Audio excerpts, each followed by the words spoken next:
Right, so each of them has to be less than 1,000. So I'm just going to put, for my notation, T max is 1,000. Now, I guess we can address this right away. Does this mean that TAD, TAC, and TAB at their maximum are each 1,000 newtons? Right, it means that one at the most mass it can hold, one of them is at 1,000, the other two are below 1,000. So kind of the test is, as soon as one of them reaches 1,000 first, that's the most mass that we can hold. If we put more mass on, a second one might be equal to 1,000, but that meant another tension has already exceeded 1,000. And that's going to be what we have to pay attention to in this solve step later. Right? So the most that any one can hold is 1,000. So we want to find what I'll call M max, the most mass that cylinder can be, such that only one rope is at its maximum value and the rest are going to be below it.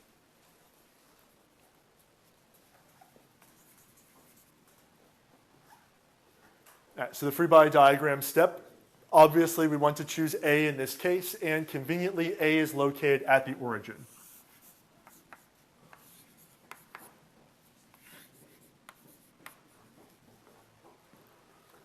All right, so that's point A, which is 0, 0, 0.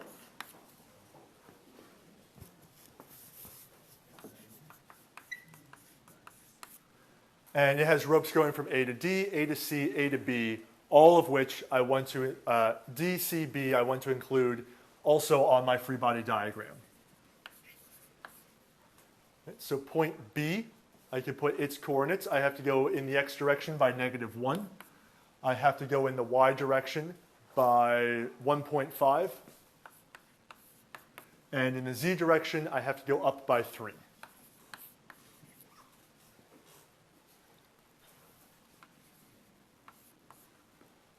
For point C, it's going to be -1 in the x.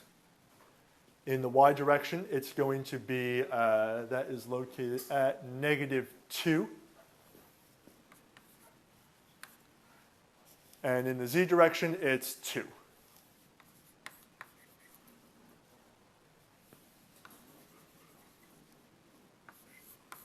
And finally, point D, in the x direction, I have to go forward by 3.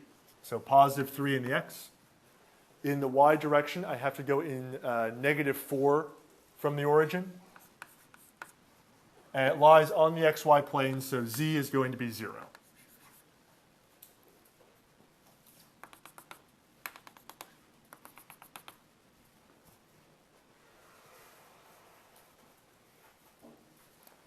I have the coordinates, and now I know that since they're ropes, they're all going to be tension. So there's a force pulling from A towards B that I will call TAB. A force pulling from A towards C, I will call TAC. A force from A to D, I'll call TAD. And then what is the force pulling down on A? Right, the M is going to be the mass of it, which ultimately I need to find. But right now, these are only forces. Mass is not a force. So it's going to be W.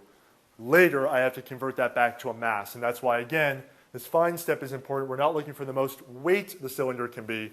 We're looking for the most mass, although they are related to each other.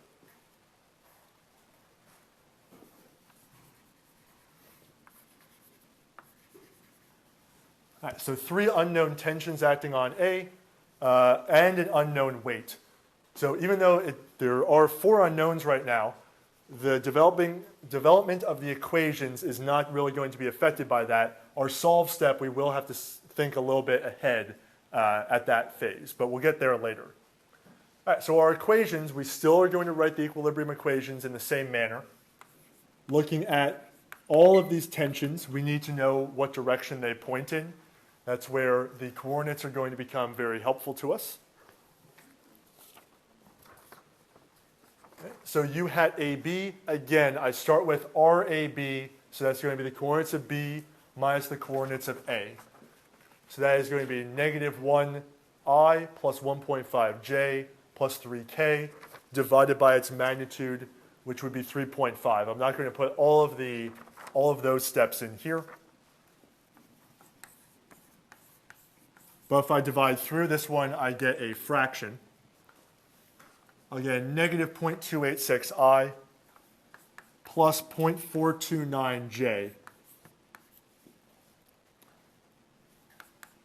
plus 0.857k. For you hat AC, this one did come out nicely with decimals. Negative 1/3 I minus 2/3 j plus 2/3 k.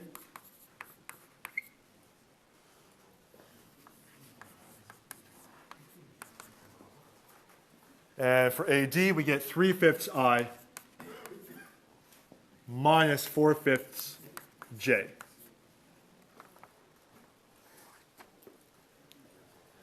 And we don't have to write the unit vector for W because we can see clearly from the figure that it's in the negative z.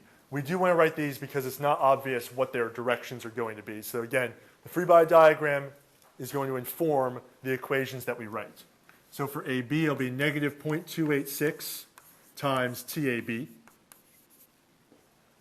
minus 1/3 TAC minus, plus 3/5 TAD.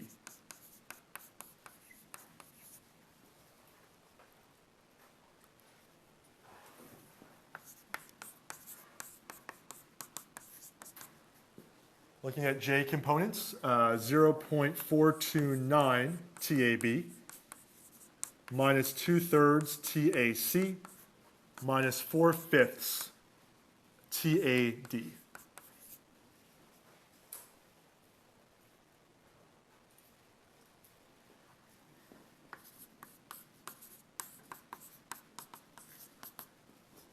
Finally, in the Z, 0.857 TAB plus 2/3 TAC. If I look at AD, it does not have a component in the K direction, so this will not be in my third equation. But what will be in my third equation? Right, the weight. So what do I have to add to this? Right, minus W because it's in the negative Z direction. All right, so this is different than what we saw before because if we look at these three equations, I actually have four unknowns at the moment because W, I don't know what the weight should be. I'm looking for what the maximum should be. And I have TAB, TAC, TAD here as well. But there's no other equations I can write at the moment. There's no other equilibrium equations. There's no spring here. So I have to be kind of a little bit clever in how I'm going to solve this. But as far as equilibrium equations go, this is all of them. The maximum tension we can have in any one rope is 1,000. So what we can say is that the tension in AB has to be less than or equal to 1,000. But that also has to be true for the other two as well. So basically what our goal is going to be is we want to satisfy all three of these conditions at the same time. So basically the premise of what we're going to do is I do want TAB to be less than 1,000. I want this all to be true. But instead of writing it as TAB, I want everything here in terms of W. So that I'm going to have three inequalities for W instead. So it's going to say like W has to be less than 500. Also W has to be less than 200. Also W has to be less than 150.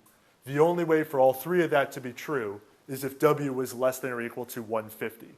So what I want to do is I want to take these equations and get each of my tensions in terms of only W.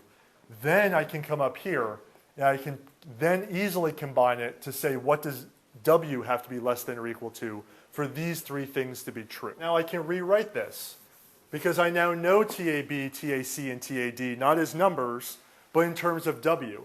So TAB is 1250 over 1107W. I don't know why it kept it with fractions, but it did. TAC I can rewrite as 143 over 2952W. And TAD I can rewrite as 5005 over 8856W. So you get all the tension, it was written as TAB, TAC, TAD before, and it had to be true that they all at the same time had to be less than 1,000. But now that they're all rewritten in terms of W, these three inequalities, again, must be true simultaneously. But this will be much easier to interpret. I can simplify, just so we have labels here, 4, 5, and 6. I can rewrite this now that, so I want to isolate W.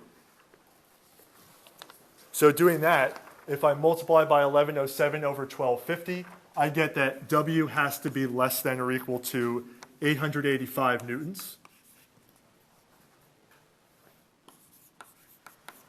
If I rearrange the fifth, this inequality, I get that W has to be less than or equal to 20.7 kilonewtons.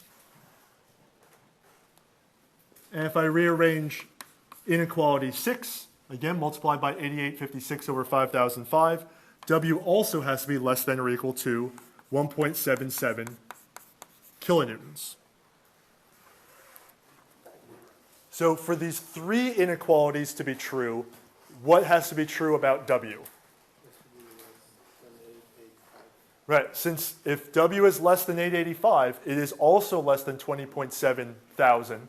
It is also less than 1.77 times 1,000.